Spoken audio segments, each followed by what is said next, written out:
오늘은 행복한 삶의 비결, 이런 제목으로 하나님 말씀을 함께 나누겠습니다. 우리가 우리의 자녀들에게 열심히 공부하라고 강조하는 이유가 있습니다. 우리가 또 학교 다닐 때에 열심히 공부한 이유가 있어요. 그리고 회사에 부지런히 때가 되면은 출근해서 열심히 일하는 이유가 있습니다. 청춘 남녀가 서로 사랑을 나누고 함께 결혼을 할 때도 왜 결혼하느냐라고 질문을 하면은 결혼해서 행복하게 살려고. 행복하게 살고 있다는 거예요, 지금 결혼해서. 모든 사람들에게는 다 행복하고 행복하게 살고자 하는 욕구가 있어요. 인간에게 있어서는 두 가지 핵심적인 욕구가 있는데, 하나는 생존의 욕구입니다.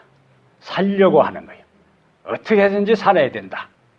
생존의 욕구가 있으면서 살기는 살되 행복하게 살고 싶은 거예요. 그래서 생존의 욕구와 행복의 욕구는 우리 모든 인간들이 시대를 초월해서 인종을 망라하고 또 연령에 상관없이 모든 사람이 추구하는 삶의 목표가 무엇이다? 행복이다. 근데 우리 모든 사람들이 행복을 추구하고 행복하게 살기를 원하지만은 막상 행복이 무엇인지, 또 어떻게 하면은 행복한 삶을 살 수 있는지는 잘 모릅니다.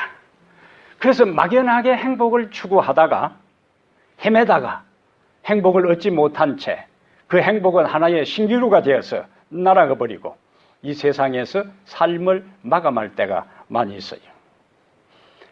옛날에 비해서 오늘날 우리의 생활은 훨씬 더 편리해졌어요. 그렇죠? 특히 부인들에게 있어서 부엌 살림, 모든 그 문명의 발달이 대부분 여자들에게 편리하게 돼 있어요. 옛날 어머니들 옷 만드는 것부터 시작해서 부엌의 살림들 보세요. 얼마나 힘든 시절이었어요. 그러면 오늘의 삶은 물질 문명의 발달로 객관적인 모든 삶의 조건은 이전에 비해서 훨씬 비교할 수 없을 정도로 나아졌음에도 불구하고, 그러면 과연 이전에 비해서 우리의 오늘의 삶이 행복한가? 라는 질문을 던질 때에 의문이 붙을 수가 있습니다. 오히려 이전에 비해서 우울증 환자들이 훨씬 더 많아요. 이전에 비해서 더 불안하고 수치심, 죄책감, 스트레스, 부정적인 심리적 감정들이 이전의 생활에 비해서 훨씬 더 우리의 삶을 더 지배하고 있는 것이 사실이에요.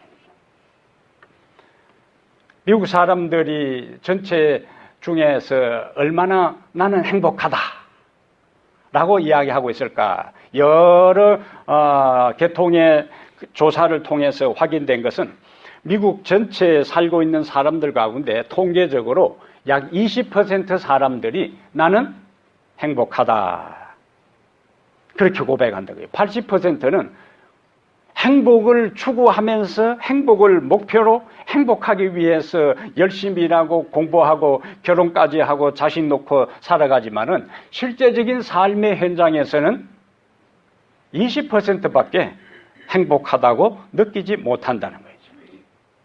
그럼 한국에 살고 있는 우리 한국 사람들은 얼마나 행복감을 느낄까?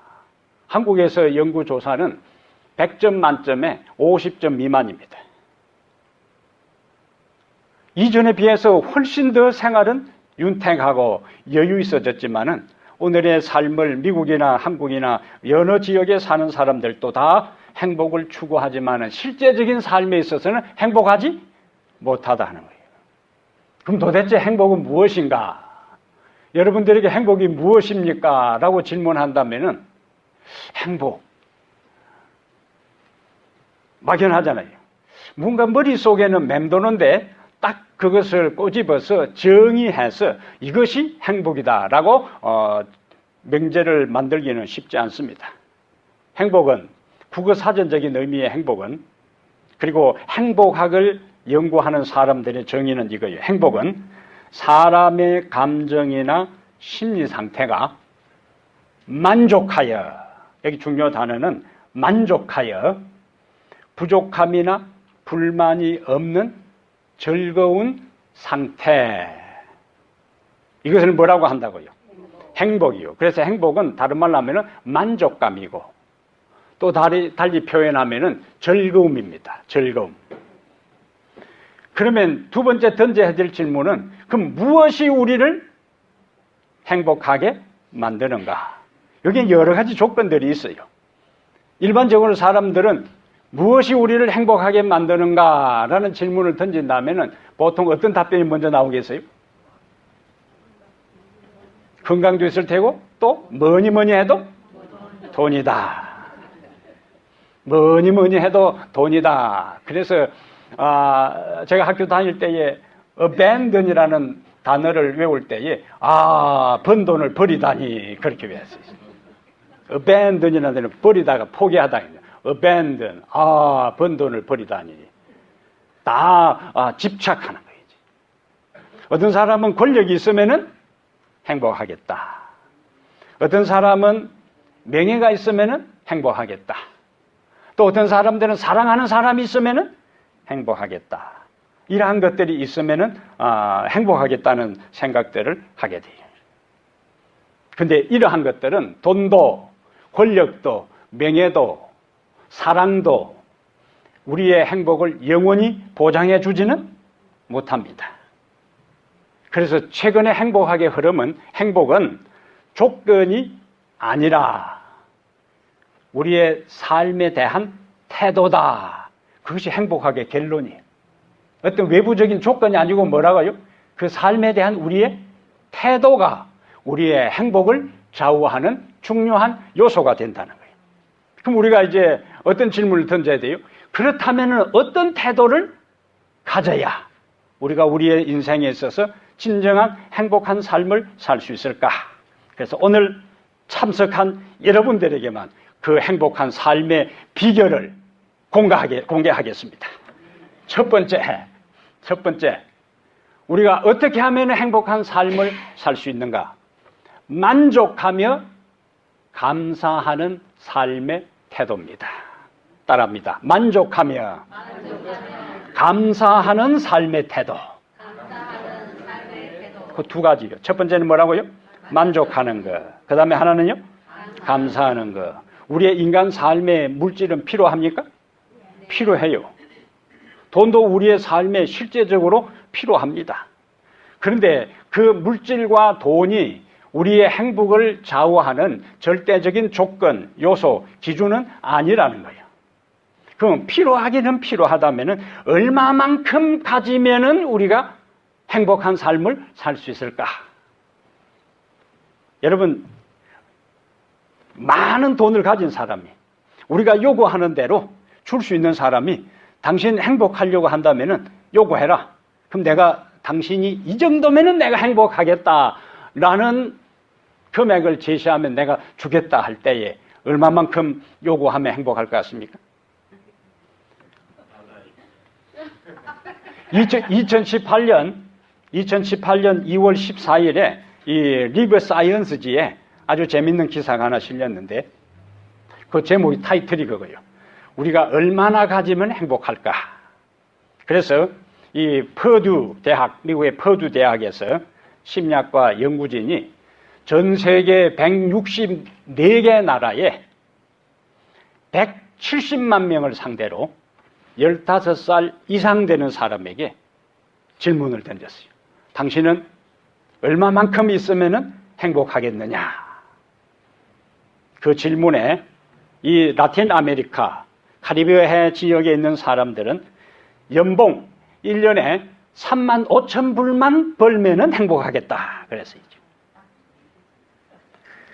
그 다음에 저 태평양 남쪽에 있는 호주하고 뉴질랜드에 있는 사람들은 12만 불 연봉 되면은 행복하겠다.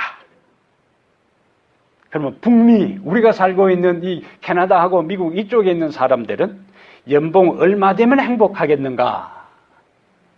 7만 5천 불. 7만 5천 불 정도 되면은 행복하겠다. 그랬어요. 근데 제가 통계를 찾아보니까 미국의 사람들의 평균 연봉은 6만 5천 불입니다. 저도 6만 5천 불이 안 돼요. 그러면은 7만 5천 불이 되면은 뭐 하겠다고요? 행복하겠다 했으면은 7만 5천 불에 해당되는 퍼센트는 미국 전체 인구의 25%입니다. 연봉 7만 5천 불 이상 되는 사람들은 미국 전체 인구의 25%에 불과해요. 나머지 75%는 다 7만 5천 불 이하입니다. 그럼 만약에 그 연봉 7만 5천 불이 우리의 행복의 기준이라면은 25%만 행복하고 나머지 75%는 행복을 경험할 수가 없게 되는 거예요. 아까 한 분이 다다익선이라는 말을 했는데 이 행복학을 연구하는 사람들이 각 나라의 연봉 수입과 행복의 만족도에 대한 것들을 상호관계를 조사를 했는데 6만 불 정도 넘어가게 되면 돈이 생길수록 행복도 증가하는데 7만 불 정도 넘어가면 10만 불, 20만 불이 되어도 더 이상 행복감이 증가하지 않은 것을 확인했어요. 그래서 돈은 우리의 행복의 한 요소가 되지만은 우리의 돈이 많다고 해서 행복도 계속 지속되는 것은 아니다. 그런데 그 연구진들이 뭘 지적했냐면은 돈이 계속 늘어나도 행복도는 늘어나지 않지만은 사람들은 물질에 대한 욕심이 끝이 없어서 끊임없이 그 물질을 추구하다가 진정한 행복을 상실한다 하는 보고를 하고 있습니다. 솔로몬은 이 세상 역사에서요, 솔로몬만큼 화려한 삶을 산 사람은 아무도 없습니다. 그 솔로몬이 전도서 5장 10절에 이렇게 이야기를 해요. 인간의 마음을 꼬집습니다. 은을 사랑하는 자는 은으로 만족하지 못하고 풍요를 사랑하는 자는 소득으로 만족하지 아니하나니 이것도 헛되도다. 솔로몬은 이 세상에서 해볼 수 있는 거 다 해본 사람이에요. 솔로몬은 자그마치 1000명의 아내를 거느리고 살았습니다. 한 명 데리고 사는 것도 남자들 쉽지 않아요. 예? 근데 1000명의 여자들을 데리고, 그것도 뭐 길바닥에 있는 여자들 데리고 사는 것이 아니고 그 당시에 주변 국가뿐만 아니라 이스라엘의 최고로 미인들만 뽑아서 데리고 살아도 마지막 그가 미인들 1000명을 데리고 살고 왕으로서 살고 지혜가 탁월하고 물질적으로 그 집에 있는 그가 앉는 보좌도 금이고 쓰는 그릇도 모든 것이 금인데도 불구하고 그가 마지막 자기의 인생을 되돌아보면서 내린 결론이 전도서에서 헛되고 헛되며 헛되고 헛되니 모든 것이 헛되도다. 그래서 사람이 해 아래에서 수고하는 모든 것이 무슨 의미가 있느냐 그렇게 했어요. 그 말은 인간이 물질을 추구하면은 그것이 풍요하고 여유가 있으면은 뭔가 행복할 것 같지만은 다 해보니까 그렇지 않더라. 그렇지 않더라. 큰 집에 방이 여러 개 있어도 잠잘 때 필요한 것은 방 몇 개만 있으면 되는 거예요. 하나면 되는 거예요. 밤새도록 방이 한 10개 있다고 밤새도록 1시간 간격으로 돌아가면서 자는 사람 없잖아요. 창고에 먹을 것을 찬더미처럼 쌓아 놓아도 그거 뭐 다 먹을 수가 없어요. 처음에는 많이 먹을 것처럼 달라들어도 배 차면 그냥 더 이상 눈에 보이지도 않아요. 옷장에 옷을 아무리 많이 장식하고 걸쳐 놓아도 옷을 뭐 여러 개 끼울 수는 없어요. 몇 개 그냥 맞는 거 이상 소용이 없습니다. 저는 고등학교 다니면서 한문 시간에 배운 그 사자성어 가운데 아직도 가끔 제가 생각하는 것이 있어요. 안분지족 들어보셨죠? 안분지족, 안빈낙도라는 사자성어예요. 안분지족이라 하는 것은 편안한 마음으로 제 분수를 지키고 만족함을 아는 것을 가리켜서 안분지족이라 그러고, 안빈낙도라 하는 것은 가난한 생활을 하면서도 편안한 마음으로 분수를 지킨다. 이것이 안분지족, 안빈낙도라는 단어의 의미입니다. 제가 자료를 찾는 가운데 불경에도 불경 가운데 이 부처의 마지막 가르침을 제자들이 모아놓은 것이 이 유교경이라는 불경이 있는데 거기에 이런 말이 있어요. 족함을 모르는 사람은 부유해도 가난하고 족함을 아는 사람은 가난해도 부유하다. 이거는 종교를 초월한 진리인 것입니다. 성경에 유사한 말씀이요. 히브리 13장 5절에 돈을 사랑하지 말고 있는 바를 족한 줄로 알라. 그래서 아까 행복의 첫 번째 요건 중에 하나는 뭐라고 했습니까?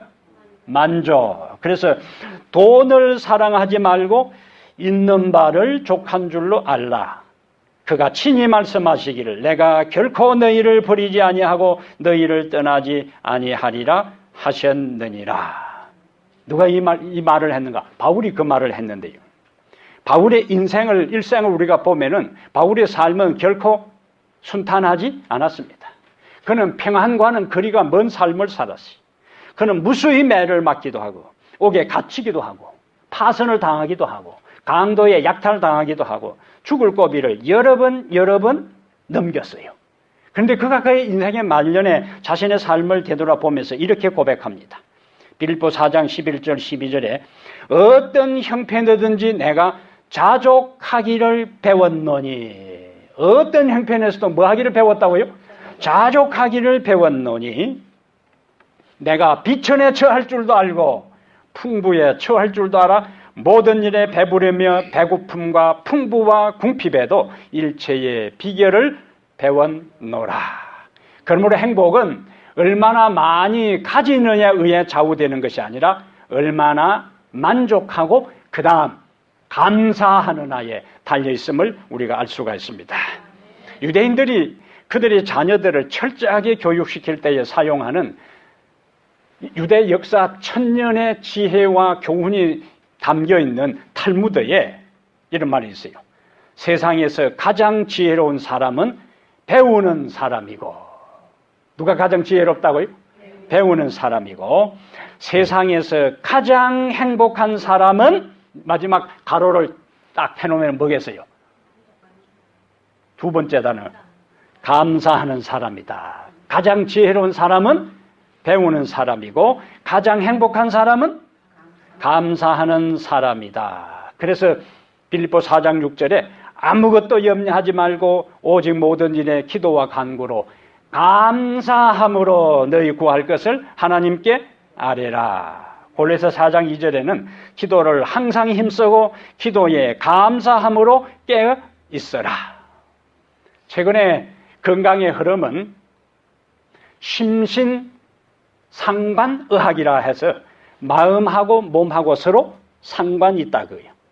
마음과 몸은 서로 분리되어 있는 것이 아니고 서로 관계되어 있는데 감사의 말을 많이 하면 그건 정서적인 거예요. 말이요. 태도입니다. 감사의 말을 많이 하는 사람은 육체적으로도 건강하다 그렇게 했어요. 무슨 말을 많이 하면요? 감사의 말을 많이 하면 두통이 있는 사람들, 소화불량 환자들, 불면증 환자들 감사를 하루 100가지만 노트에 하루 억지로라도 찾아 쓰면은 한 달이면 끝납니다. 100가지만 하루 100가지만 여러분 감사 노트에다가 인생 삶이 피곤하고 짜증나고 살 의미를 상실하고 잠도 잘 오지도 않고 소화도 잘 되지도 않고 인생이 허무하다 싶으면은 하루 100가지씩 머리를 짜내서라도 100가지 무엇에 대한 거요? 감사의 내용을 기록하다 보면은 부정적이고 불평하고 원망할 내용들은 점점 없어지고 이전에 원망하고 불평하고 투덜거리고 내 인생 한탄했던 것들이 다 뭐로 바뀌기 시작하는가? 감사할 조건으로 바뀌기 시작하면서 이 세상 불살라버려야 되겠다고 하던 세상이 이 세상은 살만하다 이렇게 바뀐다 그거예요. 이제. 만족하고 감사하게 되기를 바랍니다. 그래서 그 감사를 통해서 우리의 마음도 건강하고 우리의 정신도 건강하고 우리의 영혼도 건강하고 우리의 몸도 건강하고 우리의 인간관계도 건강해서 행복한 삶을 살게 되기를 축복합니다. 그다음에 두 번째 요소, 여러분들에게 공개하는 두 번째 요소, 일상에서 행복을 경험하라. 따라합니다. 일상에서 행복을 경험하라. 그냥 우리의 일상의 삶 속에서 뭘 경험하라고요? 행복을 경험하라는 거죠. 인간의 삶을 살아가는 삶의 태도가 몇 가지가 있는데 어떤 사람들은 과거에 붙잡혀 사는 사람입니다. 이 사람들은 항상 뭔 이야기를 하느냐? 왕년에 말이야. 내가 왕년에 지금 내가 이래봐도 왕년에 무시하지 말라 그거죠. 왕년에. 그리고 또 어떤 때는 그때가 참 좋았다. 그런데 지금 그때 하는데 오늘이 나중 되면 뭐가 되는 거예요? 그때가 되는 거라. 그래서 옛날만 자꾸 회상하고 옛날이요 이렇게만 살다 보면은 행복한 시절은 절대로 오지 않습니다. 물론 사람이 향수에 젖는 것, 추억에 잠기는 것, 자기의 인생을 회상하는 것은 인생을 살아가면서 필요하지만은 과거에 발목이 사로잡혀서 옛날이여 하고 자꾸 옛날로만 돌아가려고 하지 말라 그거예요. 이미 지나간 과거에 대한 것은 우리가 바꿀 수도 없고 돌아갈 수도 없고 그다음에 돌이킬 수도 없고 변경시킬 수도 없어요. 그것은 내가 어쩔 수 없는 상황이에요. 근데 어떤 사람은 과거의 상처에 또 집착해서 사로잡혀서 벗어나지 못하는 사람이지. 요즘 사는 사람들이 상처받은 사람들이 얼마나 그리 많은지 몰라 주변에. 교회 나와서 그 사람 때문에 상처받았다 그러고 목사 설교 때문에 상처받았다 그러고 그 사람 내가 악수하려는데 악수 안 해서 상처받았다 그러고 나는 그 사람 눈 맞추려고 했는데 눈을 다른 데로 돌려서 상처받았다 그러고 상처받은 요건이 얼마나 많은지 몰라. 이거가 가지고 상처받았다 그러고 저거 가지고 상처받았다 그러고. 근데 여러분, 죄의 세상에서 죄인으로 살아갈 때 상처 주고 상처받지 않고 살아갈 수가 없습니다.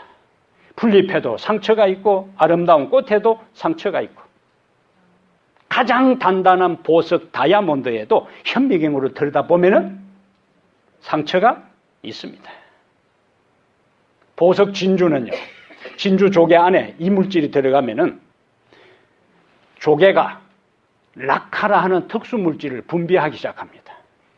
이 진주 조개가 락카라는 특수 물질을 더러운 모래알갱이나 이 물질을 감싸지 아니하면 그 부분이 썩고 말아요.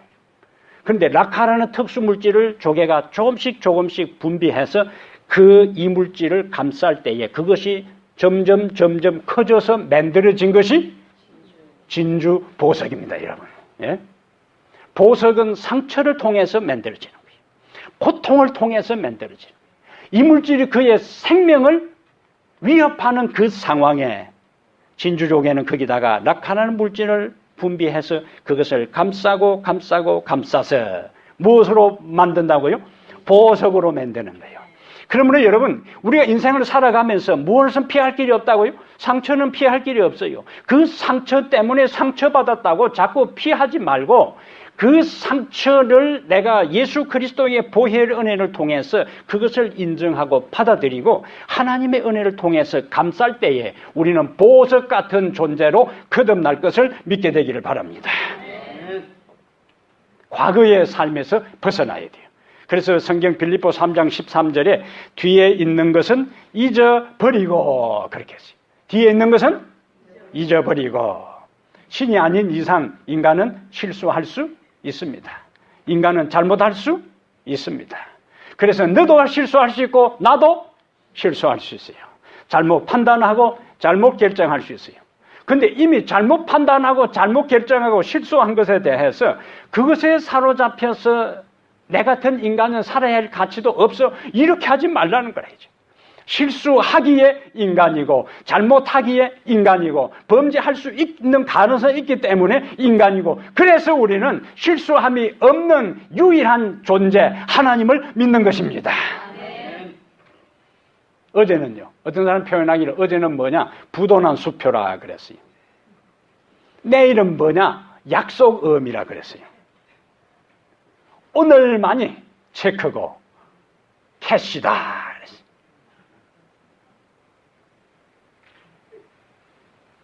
다 지나간 거는 뭐라는 이야기입니까?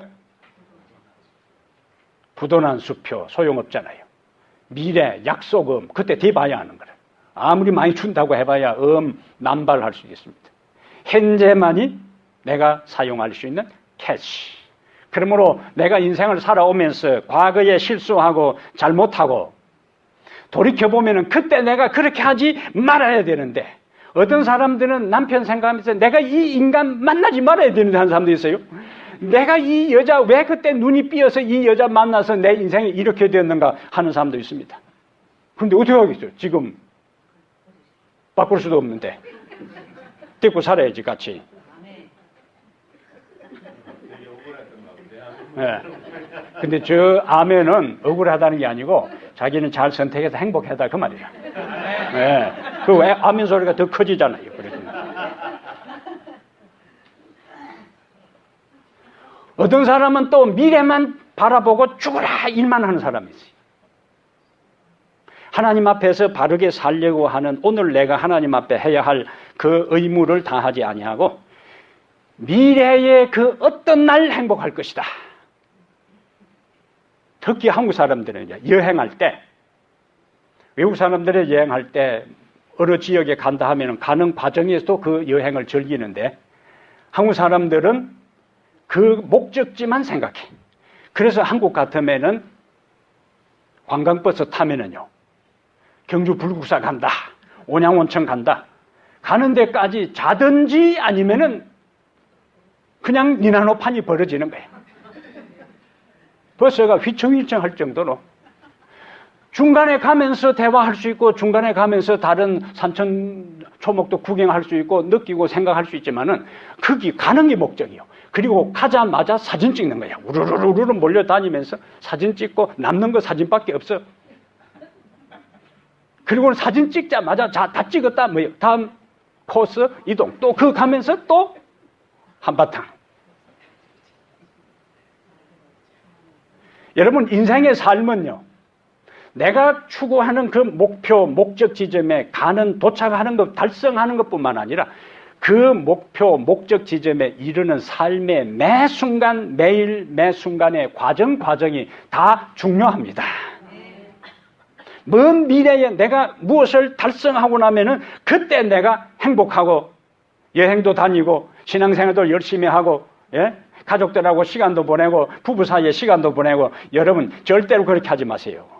오늘 지금 여기서 사랑하는 사람과 함께 시간을 보내고 하나님 앞에 충실하고 그렇게 산 사람이 하나하나의 삶의 연장선에서 미래를 되돌아볼 때, 아, 내 인생은 행복한 삶이었다, 이렇게 고백하게 되는 것이지, 어느 한순간에 목표를 정해놓고 그때까지는 내가 희생하고 끊어야 된다 하다가 갑자기 죽어버리면 그 인생 전체 다 빵이요. 아무것도 없습니다. 그래서 예수 믿고 살아가는 사람은 먼 미래의 그 어떤 날만을 바라보고 사는 것이 아니라 오늘 지금 여기서 내가 하고 있는 일에서 보람을 느끼고 내가 만나는 사람을 사랑하고 내가 그 사람과 더불어 살아가면서 기쁨을 경험하는 매일매일 바로 지금 여기서 행복을 경험하며 살아가게 되기를 바랍니다. 크로바, 토끼풀 있잖아요. 크로바가 보통 많은 것은 3개요, 4개요, 이파리가? 3개요. 그 3개는 행복을 상징합니다. 근데 4개는 럭키, 행운을 상징해요. 근데 3개는 많지만은 4개는 많지 않아요. 근데 사람들은 다 토끼풀이 쫙 있으면은 뭐 4개짜리를 찾아서 그 4개짜리를 찾는 가운데 3개짜리 네잎크로바 이파리를 다 밟아버려요. 근데 그 4개짜리는 잘 보이질 않습니다. 4개짜리는 이름 그대로 럭키, 행운이고 3개짜리 많이 있는 것은 해피니스, 행복입니다. 우리의 삶에 있어서 귀한 것, 가끔 있는 그 럭키, 행운을 기대하지 말고 이미 내 삶에 경험하는 세잎크로바, 그 행복을 찾아서 만족하고 감사하게 되기를 바랍니다. 하버드 대학교에서 오랫동안요, 하버드 대학교 약 300명의 학생들을 1930년대에 표본으로 해서 이들이 성장하고 사회생활하면서 무엇이 이들을 행복할까 하는 것을 긴 시간을 통해서 연구를 했어요. 근데 여러 요소가 있는데 그 중에 하나가 원만한 사회적인 인간관계입니다. 인간관계예요. 그래서 행복을 경험하는 여러 요소가 거창한 게 아니에요. 그 중에 뭐라고요? 인간관계예요. 그래서 스스로 자신을 고립시키지 말고 외톨이가 되지 말고 아무도 안 찾아온다고 외로워하지도 말고 내가 찾아가고 내가 만나고 내가 위로하고 내가 사랑을 먼저 베푸는 사람이 뭘 경험할 수 있는가? 행복을 경험할 수 있습니다. 그러므로 교회 안에서 우리가 매 안식일마다 이곳에 와서 하나님을 만나고 성도들을 만나고 인간관계를 나누고 전화를 하고 만나고 식사를 하는 이 모든 것들이 인간 삶에 있어서 중요한 무슨 요소가 된다? 행복의 요소가 되는 거예요. 사회적인 관계.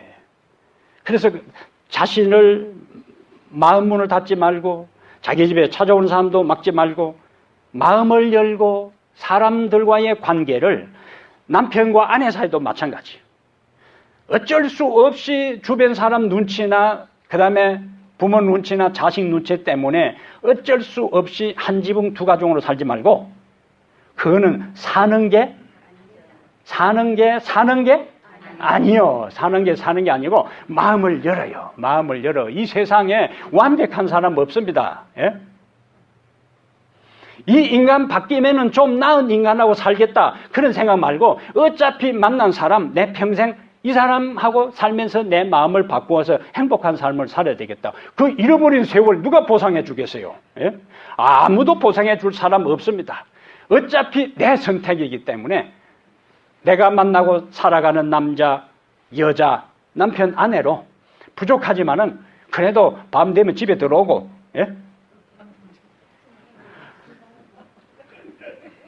그 하나만이라도 감사하는 마음을 최대한 미니멈으로 표준을 낮추어서 접근하게 되면은 하나하나가 다 감사할 수가 있습니다.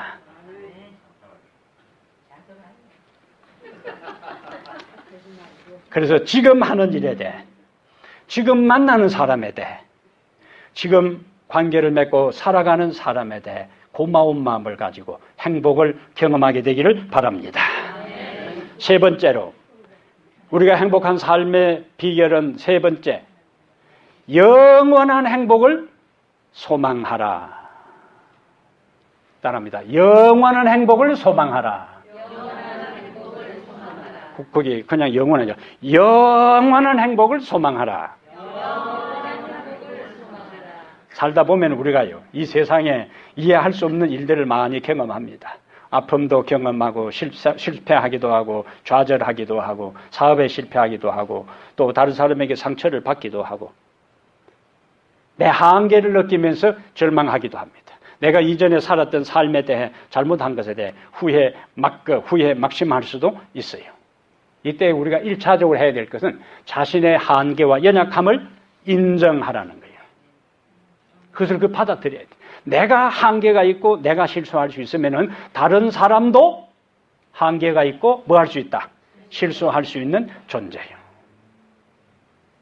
그래서 오늘 나의 모습, 오늘 다른 사람의 모습, 오늘 내가 누리는 것이 영원할 것이라고 착각하지 말고 이것은 언젠가는 다 사라진다는 것을 기억해야 돼요.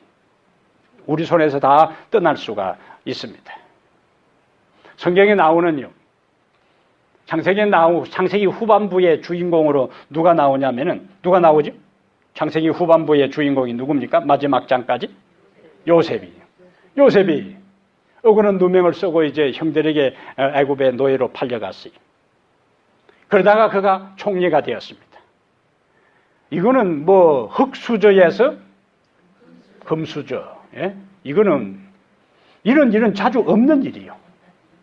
그 애굽 이집트 사람도 아닌 이방 민족인 요셉이 그것도 노예로서 그것도 성폭행 미수범으로 감옥 생활을 하다가 나온 사람이 나중에 왕의 총애를 받았어. 애굽의 총리가 되는 것은요, 자주 있는 일이 아니에요. 이거는 완전히 또랑에서, 또랑이 아니고 뭐라 불러요? 개천에서. 요즘 제가 영어를 좀 썼더만 한국말이 생각이 잘 안 나는 거예요. 예? 개천에서 뭐 났다고요? 용난 거예요, 이제. 근데 여러분, 창세기의 마지막 장은요, 창세기 50장 26절에 요셉이 110세의 죽음에 그의 몸에 향재료를 넣고 애굽에서 입관하였더라. 이것이 성경의 창세기의 마지막 모습이에요. 애굽의 총리로서, 이인자로서 당대 최고의, 이 미국처럼 그 당대 최고의 강대국이었던 애굽의 총리 자리를 누렸던 그 요셉도 어떻게 되고? 죽어서 마침내 뭐 했다고요? 관 속에 들어갔다는 거예요. 애굽에서 노예 생활을 하던 이스라엘 백성들이 가나안 땅에 들어갔어요. 가나안 땅은 이름 그대로 그들이 오매불망 꿈에도 그리던 곳이, 힘든 노예 생활을 하면서 그들이 항상 그리워하고 그들이 노래하고 그들이 사모하고 그들이 기도했던 곳은 어디냐? 가나안 땅이에요. 가나안 땅. 가나안 땅에만 뭐요? 가면, 가나안 땅에만 가면. 그래서 그들은 가나안 땅에 갔어요. 근데 여러분, 여호수아서는 이스라엘 백성들이 가나안 땅을 정복하고 가나안 땅에 있는 모든 이방 민족을 제압한 다음, 그 다음에 12지파들이 다 땅을 분배해서 적과 꿀이 흐르는 그 가나안 땅에 편안하게 사는 것을 기록한 것이 여호수아서인데, 그 여호수아서의 마지막 장, 마지막 부분에 또 뭐가 기록되어 있는가? 여호수아 24장 29절에는 여호수아의 죽음을 기록하고 있고, 그 다음에 여호수아 24장 33절에는 여호수아와 함께 이스라엘을 이끌었던 제사장 엘르아살의 죽음이 기록되어 있습니다. 여호수아의 마지막은 무슨 기록으로요? 죽음의 기록으로. 어디에서요? 가나안 땅에서. 창세기의 그 창세기 1장 2장의 그 아름다운 창조의 마지막 50장의 이야기는 죽음으로 끝내고, 여호수아서에 있어서는 가나안 땅의 모든 아름다운 이야기 끝에 마지막에 그 가나안 땅으로 이끈 여호수아와 영적 지도자 제사장의 죽음을 여호수아 24장 마지막 부분에다가 배치하고 있어요. 우리에게 무엇이 살죠? 이 세상에 아무리 권력을 누린 사람이랄지라도 개천에서 용난 것 같은 절망의 자리, 눈물의 자리, 한탄의 자리, 그 노예의 자리에서 최고의 권자, 다음 제2인자, 버금가는 자리에 오른 그 자리를 할지라도 그의 생명을 영원히 보장해 주는 것이 아니라 죽음이고, 이스라엘 백성들이 그 가나안 땅에 그렇게 가기를 원했지만은 그 가나안 땅에 가도 결국 그곳에도 무엇이 있더라? 죽음이 있더라. 그러므로 이 세상에서 우리가 열심히 밤잠을 설쳐가면서 수고하고 열심히 노력해서 집을 장만하고 좋은 차를 사고 별장을 짓고 그 다음에 알비를 마련하고 그 다음에 또 보트를 장만한다 할지라도 언젠가는 우리 모두는 다 푸른 마르고 꽃은 시드는 것처럼 죽음의 길로 가는 인생임을 우리는 한시도 망각하지 말아야 돼요. 이 땅의 모든 행복 영원하지 않고 끝이 있습니다. 제7일 안식일 예수 재림교회는 시작을 알고 끝을 아는 교회입니다. 제7일 안식일, 인간 역사가 어떻게 시작되었는가, 창조를 기념하는 안식일에 대한 이야기고, 예수 재림교회 역사의 끝, 종말을 이야기하는 거예요. 그렇다면 역사가 시작이 있고 무엇이 있는 것처럼, 끝이 있는 것처럼 내 개인의 삶에도 시작이 있고 끝이 있다. 그것을 한순간도 망각하지 않고 살아가는 사람들은 이 세상의 삶에 집착하지 않습니다. 이 세상은 스치는 곳이요. 그래서 영원한 하늘의 행복, 그것이 계시록 21장에 약속되어 있습니다. 계시록 21장. 오늘 다 찾아보겠어요. 요한계시록 21장 가보겠습니다.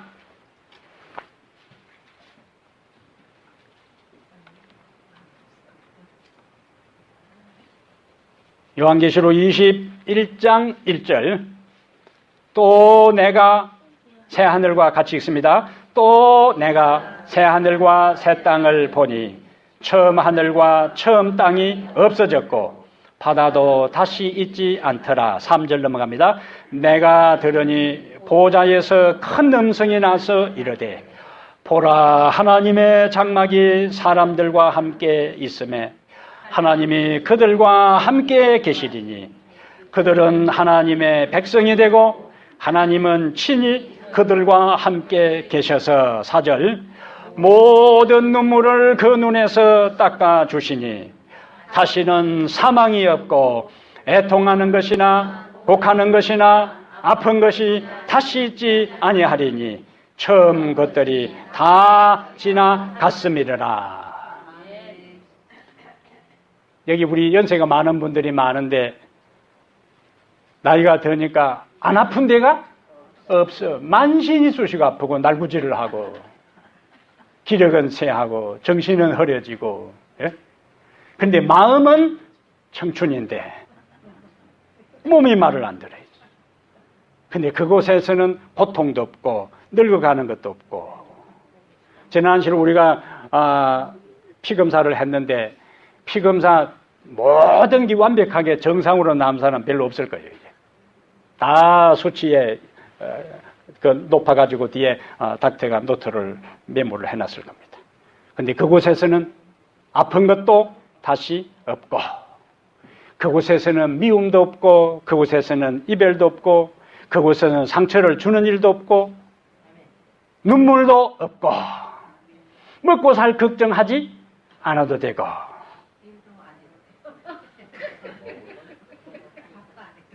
밥도 안 해도 되고. 그런데 일은 해요. 밥은 안 하지만 일은 합니다. 내가 바로 정확하게 고쳐줘야 되니까. 근데 그 일은 이사야 65장 66장에 보면은 그 일은 수고로운 일이 아니고 기쁨의 일이에요. 일을 일로 생각하는 순간에 스트레스가 되지만은 그것을 재미로 생각할 때에 그래서 다른 사람과 그 용서한 것을 나누고 예수님도 한 번씩 돌아가면서 초청하고 예? 나를 이 세상에 살아갈 때에 나를 보호해준 천사도 한 번씩 초청해서 대접도 하고 대접하는 것을 기쁨으로 아는 사람은 그것 요리하는 게 수고 아닌 것처럼 하늘에서 우리가 기쁨으로 그 일들을 하게 될 것입니다. 오직 하나님을 찬양하는 일과 오직 서로 사랑하는 일과 오직 하나님의 창조 세계를 기뻐하고 느끼고 감사하고 즐거워하는 일만 그곳에 있게 될 것입니다. 하나님이 우리에게 약속하신 영원한 행복이요. 이것은 이 세상의 행복만을 위해 산 사람은 영원한 행복을 경험할 수가 없습니다. 그러나 영원한 행복을 마음속에 소망하고 오늘의 삶에 하나님의 말씀 안에서 행복을 경험하는 사람은 이 땅에서도 행복하게 살고 하늘에서 영원히 행복하게 살고 그 선택의 자리에 있게 되기를 주의 이름으로 축복합니다. 사랑하는 우리 하나님, 우리에게 예수 그리스도를 주시니 감사합니다. 주님 한 분으로 행복하고 만족할 수 있도록 우리의 마음에 여유를 주시고 소망을 주시니 감사합니다. 예수 그리스도가 우리에게 가장 소중한 분이 되고 우리에게 가장 가치 있는 분이 될 때에 유일한 분이 될 때에 우리는 이 세상의 환경을 초월하여 만족할 수 있습니다. 감사할 수 있습니다. 그리고 오늘 바로 지금 여기서 행복을 경험할 수 있습니다. 이 땅에서 예수 그리스도를 가장 소중한 분으로 모시고 살아갈 때 그러한 사람들이 이 땅에서 행복을 경험할 뿐 아니라 누리고 살 뿐만 아니라 영원한 하늘의 행복을 우리에게 약속해 주셨사오니 하늘의 영원한 행복을 바라보며 살아가는 저희들 모두 되게 해 주시옵소서. 우리가 매일매일 만나는 한 사람 한 사람 소중한 사람들이고 사랑해야 할 사람이고 이해해야 할 사람이고 용서해야 할 사람이고 행복을 함께 나누어야 할 사람들입니다. 주님, 우리의 마음속에 있는 모든 미움의 마음이 다 제거되게 하시고 섭섭한 마음과 상처의 마음이 다 봄눈 녹듯이 제거되게 하시며 아버지의 사랑이 강물처럼 우리의 영혼 속에 흘러넘치게 하옵소서. 오늘 내 삶이 지금 힘든 것처럼 보여도 그 속에 감사의 조건을 찾아 감사함으로 우리의 삶이 어둠의 삶이 아니라 불평과 원망의 삶이 아니라 감사와 기쁨과 소망의 삶이 되도록 역사해 주시옵소서. 우리 주 예수님 이름으로 축복합니다. 아멘.